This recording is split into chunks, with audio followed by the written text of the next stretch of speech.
బయట చూస్తే 40 degrees Celsius heat ఉంటుంది, కానీ ఆఫీస్ బిల్డింగ్ లో ఎంటర్ అవగానే ఫ్రీజర్ లా ఉంటుంది. How do this massive building stay cool all day? మీకు కూడా ఈ డౌట్ వచ్చే ఉంటుంది కదా. దీని వెనకాల ఒక పెద్ద కూలింగ్ నెట్వర్క్ ఉంటుంది. అదేంటో క్లియర్ గా ఎక్స్ప్లెయిన్ చేస్తా, సో స్కిప్ చేయకుండా ఎండ్ వరకు చూడండి. మోడర్న్ ఆఫీస్ బిల్డింగ్స్ లో కూలింగ్ అనేది సింపుల్ స్ప్లిట్ ఏసీతో కాదు. Behind this comfort huge HVAC engineering ఉంటుంది. అండ్ ఈ systems 24/7 thousands of people comfort ని మేనేజ్ చేస్తాయి. కమర్షియల్ బిల్డింగ్స్ లో mostly centralised air conditioning systems ని యూజ్ చేస్తారు. Instead of small ACs, one centralised cooling system complete building ని cool చేస్తుంది.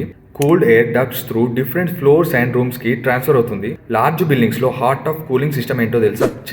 చిల్లర్ ప్రైమరీగా వాటర్ ని కూల్ చేస్తుంది. ఆ చిల్లుడ్ వాటర్ టోటల్ బిల్డింగ్ లో సర్క్యులేట్ అవుతుంది through insulated chilled water pipes. And AHUs and FCUs ఆ వాటర్ లోని కూలింగ్ ని ఎయిర్ కి ట్రాన్స్ఫర్ చేస్తాయి. అండ్ ఆ కోల్డ్ ఎయిర్ ఎంటైర్ ఫ్లోర్ లో సర్క్యులేట్ అవుతుంది త్రూ హెచ్ఏసీ డక్ట్స్. ఆఫీస్ బిల్డింగ్స్ లో computers, employees, lighting, servers continuously heat ని జనరేట్ చేస్తాయి. అందుకే కూలింగ్ డిమాండ్ చాలా ఎక్కువగా ఉంటుంది. ఓన్లీ కూలింగే కాదు, ఆఫీస్ బిల్డింగ్స్ లో ఫ్రెష్ ఎయిర్ ని కూడా కంటిన్యూస్లీ సప్లై చేస్తాం. ఇండోర్ ఎయిర్ క్వాలిటీని మెయింటైన్ చేయడానికి అవుట్ సైడ్ ఫ్రెష్ ఎయిర్ ని ఫిల్టర్ చేసి ఇన్సైడ్ కి పంపిస్తాము. దీనికోసం ఫ్రెష్ ఎయిర్ యూనిట్స్ ని వాడతాం. మోడర్న్ బిల్డింగ్స్ లో ఎవ్రీథింగ్ ఆటోమేటెడ్ అయి ఉంటుంది. టెంపరేచర్, ఎయిర్ ఫ్లో, హ్యూమిడిటీ అన్నింటినీ సెన్సర్స్ మానిటర్ చేస్తాయి. And building management systems automatically optimise cooling for energy savings. Glass buildings చూడడానికి బ్యూటిఫుల్ గా ఉంటాయి, కానీ సన్లైట్ వల్ల హీట్ గెయిన్ కూడా చాలా ఎక్కువగా ఉంటుంది. అందుకే కమర్షియల్ బిల్డింగ్స్ లో మ్యాసివ్ హెచ్ఏసీ సిస్టమ్స్ చాలా essential. So friends, office buildings cool గా ఉండడానికి దాని behind huge engineering, automation and energy management ఉంటుంది.